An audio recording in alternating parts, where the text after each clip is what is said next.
Social মিডিয়াতে দেখছেন অনেক আগে থেকে। দেখা সম্ভব না, ওকে বোঝাতে পারছি না। ও মানে চাচ্ছে যে একটু আসবে, দেখবে, কান্নাকাটি করছে, এই জন্য নিয়ে আসছি পরিবেশটা দেখানোর জন্য। জি জি। বাবা তুমি কাকে দেখতে চাও একটু বলো তো? খালেদা বলো। খালেদা জিয়াকে দেখতে চাও? তো দেখতে কি পারছো তুমি? না, কি বলতে চাও তুমি? তোমার খালেদা জিয়াকে তুমি কিছু বলতে চাও? যদি তুমি তোমার এই ভিডিওটা যদি দেখে উনি কখনো, আল্লাহ যেন তাকে সুস্থ করে দেয়।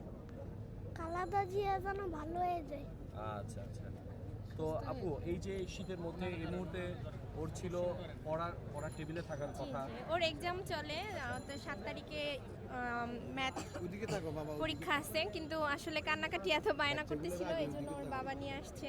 তো আমরা হচ্ছে ওনাকে অনেক ভালোবাসি, ওর বাবাও রোজ আসে, আর আমিও বললাম যে আমরাও একটু যাব। এই আসলে ওনার প্রতি অনেক ভালোবাসা থেকেই আমরা এখানে আসছি। দোয়া করি আল্লাহ যেন ওনাকে সুস্থ করে দেয় এবং ওনাকে নেক হায়াত দান করে, সবাই মাঝে যেন উনি ফিরে আসতে পারে। সবাই মিলে ওনার জন্য আমরা দোয়া করি যেন আমাদের ভালোবাসার মানুষ আমাদের কাছে ফিরে আসে। এটাই সবার দেশবাসীর কাছে এটাই চাওয়া, যেন তার জন্য অনেক অনেক দোয়া করে, সে যেন সুস্থ হয়ে যায়।